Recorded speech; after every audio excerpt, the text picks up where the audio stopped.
Selamat malam saudara-saudariku yang terkasih dimanapun Anda berada. Dalam pertemuan terakhir kita berbincang-bincang tentang infalibilitas dalam gereja Katolik. Karunia infalibilitas dalam gereja Katolik ya. Nah, kali ini melanjutkan pembahasan kita pada pertemuan terakhir itu, kita akan membahas tentang masalah infalibilitas, problem of infallibility di Gereja Ortodoks Timur dan komunitas gerejawi Protestan. There are problems. Ya, sejak tahun 2016 ya, 2016 yang lalu, ya, itu menjadi tahun yang besar bagi Gereja Ortodoks Timur, Eastern Orthodox Churches, gereja-gereja Ortodoks Timur. Dalam beberapa hari pada tahun 2016 itu, Patriark Ortodoks Rusia Kiril itu merencanakan bertemu dengan Paus Fransiskus. Dan ini pertemuan yang telah diperjuangkan dengan keras oleh beberapa paus terakhir. Dan pertemuannya sudah lewat 1000 tahun yang lalu. Pada milenium kedua kedatangan mereka. Nah, para pemimpin dari 14 gereja ortodoks yang independen itu dijadwalkan bertemu dalam Dewan Suci dan Agung Gereja Ortodoks, Konsili Suci dan Agung Gereja Ortodoks, yang belum pernah terjadi dalam ortodoksi selama lebih dari 1 miliar. Saya tidak mengikuti lagi pertemuannya seperti apa ya. Jadi, sepertinya Gereja Ortodoks Timur ini sedang mencoba untuk mengadakan konsili ekumenis. Namun ada masalah dengan ini. Mereka tidak tahu caranya. Ternyata Ortodoksi Timur memiliki masalah infalibilitas yang sangat mirip dengan yang dihadapi oleh Protestantisme modern. Mari kita lihat setiap masalah secara singkat ya. Yang pertama, kumpulan buku yang infalibel dari Protestantisme yang dapat keliru. Jadi Protestantisme itu punya gagasan bahwa ada kumpulan buku infalibel yang falibel. Kumpulan yang falibel dari buku-buku yang infalibel. Ya. Kumpulan yang falibel dari buku-buku yang infalibel. Itu gagasan Protestantisme. Ini gagasan Protestan seperti ini. Gereja diatur oleh kitab suci yang diilhami. Gereja itu diatur oleh kitab suci. Otoritas Alkitab adalah sesuatu yang semua orang, Katolik, Ortodoks, dan Protestan harus bisa tempatkan di background, di belakang, mendasari. Namun, Katolik dan Ortodoks dengan desakan arogan mereka pada gereja yang infalibel telah menciptakan otoritas saingan terhadap kitab suci. Sebaliknya, kita harus bergabung dengan Martin Luther dalam menolak para paus dan konsili untuk melestarikan otoritas Alkitab yang tidak tertandingi. Kecuali saya diyakinkan oleh kitab suci dan alasan yang jelas, nalar yang jelas, saya tidak menerima otoritas para paus dan konsili karena mereka telah saling bertentangan. Hati nurani saya tertawan oleh firman Allah. Demikianlah sabda Martin Luther. Kenyataannya, the reality is, tanpa infalibilitas gereja, tidak ada cara untuk mengetahui dengan pasti kitab mana yang Alkitabiah atau mengapa kitab ini Alkitabiah. Ada kata-kata dari seorang seorang apologet Protestan, kan dia dari Reform Protestan Reform ya. R.C. Sproul, yang cukup terkenal ya. Dia menggambarkan masalah seperti ini dari perspektif Protestan. Ya. Katanya, posisi Protestan historis yang dianut oleh Lutheran, Metodis, Episkopal, Presbyterian, dan sebagainya adalah bahwa kanon kitab suci adalah kumpulan kitab-kitab infalibel yang falibel. Kumpulan kitab-kitab tidak dapat salah yang bisa salah. Maksudnya, kumpulannya falibel dan buku-buku dari buku-buku yang infalibel. Inilah alasannya. Pada masa reformasi, salah satu masalah terpenting di abad ke-16 adalah masalah otoritas. Kita telah melihat isu sentral pembenaran oleh iman saja yang ditangkap oleh slogan yang digunakan para reformis sola fide, oleh iman saja kita dibenarkan. Juga ada masalah otoritas dan prinsip yang muncul di kalangan Protestan adalah sola scriptura, yang berarti bahwa kitab suci saja, kitab suci alone, kitab suci sendiri memiliki otoritas untuk mengikat hati nurani kita. Hanya Alkitab yang infalibel karena Allah tidak sempurna.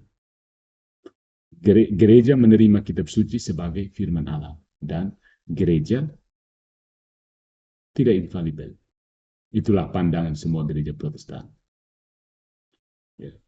Hanya Alkitab yang sempurna, karena Allah yang sempurna atau tidak sempurna. Allah yang sempurna. Maka firman Allah menjadi Alkitab yang sempurna. Jadi, kecuali gereja itu infalibel, mungkin saja orang-orang Kristen mula-mula memilih kitab-kitab yang salah dalam menyusun Alkitab. Lebih buruk lagi, orang-orang Protestan benar-benar percaya bahwa orang-orang Kristen mula-mula memang memilih kitab-kitab yang salah. Mereka percaya itu. Memang tak satu pun dari orang-orang Kristen mula-mula menggunakan kanon Protestan 66 buku. Dalam beberapa abad, ada konsensus umum tentang kitab-kitab mana yang termasuk dalam Alkitab. Tetapi konsensus itu mendukung kanon Alkitab 73 buku. Alkitab secara eksplisit ditegaskan oleh Konsili Kartago ketiga di Afrika Utara dan Alkitab yang dianjurkan oleh Santo Agustinus. Itu 73 buku. Martin Luther bersama dengan Protestan modern menolak 7 kitab dalam Perjanjian Lama ini dan tidak seperti kebanyakan Protestan modern menolak inspirasi dari 4 kitab Perjanjian Baru. Yakobus yang dengan tepat diakui sebagai menyangkal sola fide, Ibrani, Yudas, dan Wahyu. John Calvin di sisi lain menerima Yakobus, Ibrani, Yudas, dan Wahyu. Tetapi tidak seperti Protestan modern, juga menerima kitab baru Perjanjian Lama sebagai kitab suci.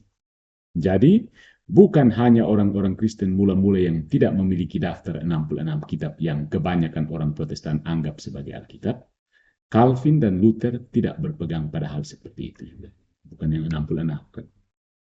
Jadi masalahnya bukan hanya secara teoritis. Meskipun ada konsensus umum bahwa ada 66 kitab dalam Alkitab Protestan, ada tokoh-tokoh terkemuka yang menolak konsensus ini, seperti Agustinus, Luther, dan Calvin, dan tidak ada alasan yang jelas mengapa konsensus modern harus dipercaya. Ini adalah koleksi buku infalibel yang bisa salah dan yang goyah pada saat itu. Ya, ternyata salah. Gitu. Dan masalah ini cukup terkenal. Jadi mari kita lihat masalahnya di gereja saudari kita, gereja Ortodoks Timur. Jadi masalah tentang infalibilitas. Ya. Kalau bagi gereja Ortodoks Timur itu adalah seperangkat konsili yang infalibel. Seperangkat konsili Ortodoks yang infalibel yang dapat keliru, yang falibel. Jadi kalau Protestan itu kumpulan tidak dapat salah dari kumpulan yang dapat salah dari buku-buku yang tidak dapat salah. Sementara bagi Ortodoks Timur kumpulan konsili-konsili yang tidak dapat salah, kumpulan yang tidak dapat salah dari konsili-konsili yang tidak dapat salah. Seperangkat konsili infalibel dari ortodoksi yang dapat keliru. Konsilinya infalibel, tapi ortodoksinya dapat keliru. Mungkin kita jelaskan, gagasannya seperti ini, gagasan ortodoks. Idenya ortodoks. Gereja itu diatur oleh konsili ekumenis yang infalibel. Konsili infalibel. Kita melihat hal ini dalam gereja mula-mula dengan 7 konsili ekumenis. Diakui oleh umat Katolik, Ortodoks, dan beberapa Protestan. Akhirnya, seperti yang diklaim oleh Imam Ortodoks Timur, Pastor Viktor Potapov, Paus Roma mulai mengaitkan hak istimewa infalibilitas gerejawi dengan dirinya sendiri. Mencuri otoritas konsili ekumenis. Umat Katolik dengan desakan arogan mereka pada Paus yang infalibel telah menciptakan otoritas saingan terhadap konsili gereja. Ya, jadi bagi Luther, umat Katolik berbalik kepada Paus meninggalkan kitab suci. Bagi Protestan Ortodoks, umat Katolik berpaling pada Paus meninggalkan konsili gereja. Nah, realitanya, kenyataannya, tanpa infalibilitas kepausan, tidak ada cara untuk mengetahui dengan pasti konsili ekumenis mana yang merupakan konsili ekumenis dan mengapa dia disebut konsili ekumenis. Jadi, kita mengutip Uskup Kalistus Ware atau Kalistus Ware, yang menggambarkan masalah ini dari perspektif Ortodoks sendiri, katanya. Lalu bagaimana seseorang dapat yakin bahwa pertemuan tertentu benar-benar sebuah konsili ekumenis dan oleh karena itu dekrit-dekritnya infalibel? Banyak konsili menganggap diri mereka ekumenis dan mengklaim berbicara atas nama seluruh gereja. namun gereja telah menolaknya sebagai heresi, bidat. Konsili Efesus kedua pada tahun 449 misalnya, atau konsili Ikonoklas Hieria pada tahun 754, atau Firenze pada tahun 1438 sampai 39. Namun konsili-konsili ini tampaknya sama sekali tidak berbeda dalam penampilan luar dari konsili-konsili ekumenis. Lalu apa kriteria untuk menentukan apakah suatu konsili bersifat ekumenis? Selain cepat, ada jawaban mudah untuk pertanyaan ini dalam penerimaan kepausan. Ya. Klaim Katolik bukanlah bahwa Paus mengadakan setiap konsili ekumenis, tetapi bahwa penerimaan kepausan adalah komponen penting dalam konsili yang diterima, dan karenanya otoritatif dan mengikat. Hal ini paling jelas terlihat dengan apa yang disebut konsili perampok di Efesus kedua, konsili kedua, Efesus yang kedua pada tahun 449. Secara formal terlihat seperti konsili ekumenis, tetapi ditolak dengan satu kata oleh legatus kepausan, contradicitur. Akibatnya tidak pernah diterima sebagai konsili. Dan mengingat bahwa itu sesat, baik Katolik maupun Ortodoks harus bersyukur kepada Tuhan untuk penolakan dari Paus, legatus kepausan terhadap konsili tersebut. Nah, tetapi jika kita tidak dapat menggunakan penerimaan atau penolakan kepausan sebagai kriteria, apa yang masih tersisa?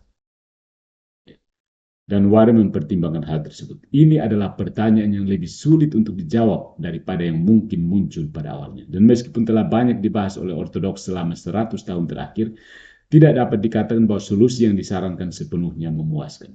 Semua Ortodoks tahu mana 7 konsili yang diterima gereja mereka sebagai ekumenis, tetapi apa tepatnya yang membuat konsili ekumenis tidak begitu jelas. Jadi, mereka menerima konsili itu, tapi kenapa itu menjadi konsili ekumenis, mereka tidak jelas, tidak tahu jelas tentang itu. Warre ini menolak kemungkinan tertentu yang jelas. Sebuah konsili tidak secara otomatis menjadi ekumenis karena memiliki sejumlah uskup. Misalnya, beberapa konsili yang ditolak lebih besar daripada beberapa yang diterima.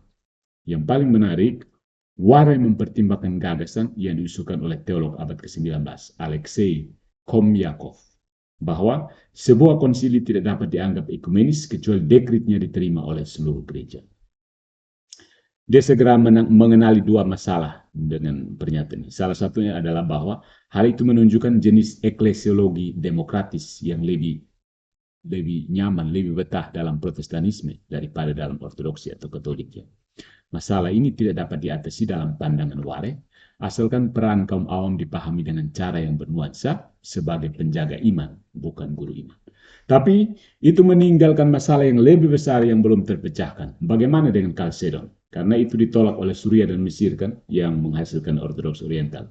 Dapatkah kita mengatakan kemudian bahwa itu diterima oleh gereja pada umumnya, diterima oleh seluruh gereja? Ya, karena Suria dan Mesir kan menolak konsili Chalcedon. Konsili Chalcedon pada tahun 451 Masehi diterima oleh umat Katolik dan Ortodoks Timur sebagai konsili ekumenis keempat. Ini adalah konsili yang sangat penting untuk mendefinisikan persatuan hipostatik Kristus. Namun, Ortodoks Oriental, termasuk Koptik, benar-benar memisahkan diri dari gereja karena konsili ini, menolak untuk menerima dekretnya. Ya. Jadi menurut standar Komyakov, tampaknya Chalcedon tidak akan menjadi konsili ekumenis karena tidak diterima oleh seluruh gereja kan. Lebih buruk lagi, tampaknya tidak ada konsili ekumenis yang dapat menyelesaikan perselisihan doktrinal besar. Faksi yang kalah hanya perlu menolak konsili untuk merampasnya dari otoritas yang invalid. Jadi kita tinggalkan dengan pernyataan Warre bahwa tepatnya apa yang membuat konsili ekumenis tidak begitu jelas. Tetapi situasinya sebenarnya lebih buruk dari yang dia gambarkan. Dia mengatakan bahwa semua Ortodoks tahu yang mana 7 konsili yang diterima gereja mereka sebagai ekumenis, tetapi tidak sesederhana itu. Beberapa Ortodoks memperlakukan konsili Trullo 692 sebagai salah satu dari 7 konsili ekumenis, kadang-kadang disebut Quinisext atau konsili kelima keenam, karena berada di antara konsili ekumenis kelima dan keenam, konsili kelima enam. Beberapa Ortodoks percaya bahwa ada konsili ekumenis ke-8, Konstantinopel ke-4 pada tahun 879. Ini adalah konsili saingan Konstantinopel ke-4 yang diterima oleh Gereja Katolik 869-nya. Konsili ini secara eksplisit dikutip sebagai Konsili Ekumenis ke-8 dua kali dalam ensiklik para Patriark Timur 1848 yang ditujukan kepada Paus Pius ke-9 oleh para uskup Sinode Konstantinopel, Antioquia, dan Yerusalem. Ya. Kemudian beberapa Ortodoks menerima Konsili Ekumenis ke-9 dalam apa yang sebenarnya merupakan serangkaian konsili abad ke-14 yang kadang-kadang disebut Konstantinopel ke-5. Itu 1341 sampai 1351. Nah, Konsili Agung tahun 2016 itu apakah akan menjadi konsili ekumenis atau tidak? Ya, bagaimana caranya ya? Ortodoks tidak dapat menjawabnya dengan percaya diri karena mereka tidak tahu bagaimana konsili ekumenis terjadi. Ya. Misalnya, dapatkah konsili ekumenis terjadi setelah skisma besar tahun 1054 terjadi? Bisakah itu terjadi setelah jatuhnya Kekaisaran Romawi Timur? Jadi masalahnya bukan hanya teoritis. Meskipun ada konsensus umum bahwa ada 7 konsili ekumenis, ada tokoh-tokoh terkemuka yang menolak konsensus ini, seperti Patriark Konstantinopel, Antioquia, dan Yerusalem abad ke-19. Dan tidak ada alasan yang jelas mengapa konsensus modern harus dipercaya. Nah, ini adalah kumpulan konsili infalibel yang salah. Kumpulannya bisa salah, tapi konsilinya infalibel. Dan yang sudah goyah pada saat itu. Jadi kesimpulannya, tidak, yang pasti Protestan berhak untuk menghormati otoritas kitab suci dan Ortodoks berhak untuk menghormati otoritas kitab suci dan konsili gereja. Tetapi mencoba untuk berpegang pada kitab suci secara terpisah dari gereja atau konsili yang terpisah dari kepausan dan hasil akhirnya bukanlah peningkatan otoritas Alkitab atau konsili. Sebaliknya yang terjadi ya dengan mereduksi Alkitab menjadi koleksi yang dapat salah atau konsili ekumenis menjadi daftar yang dapat salah, keduanya ini dilucuti dari otoritas yang sejati. Nah, tidak satu pun dari semua ini adalah untuk menunjukkan bahwa segala sesuatu selalu jelas dalam gereja Katolik ya. Tidak, maksudnya kita tidak menunjukkan problem ini untuk menyatakan bahwa tidak ada problem dalam gereja Katolik. Tentu saja ini bukan persoalan problemnya. Tetapi tidak seperti Protestantisme, Katolik memiliki otoritas infalibel yang hidup. Otoritas ini hidup ya, bukan benda mati bernama Alkitab itu. Yang mampu menyelesaikan perselisihan doktrinal dan mengklarifikasi ajaran ketika situasinya kritis, menentukan. Tidak ada pertanyaan tentang bagaimana menafsirkan Alkitab. Ada cara untuk menemukan jawaban yang benar. Dan tidak seperti ortodoksi, umat Katolik memiliki cara untuk mengidentifikasi apa otoritas infalibel.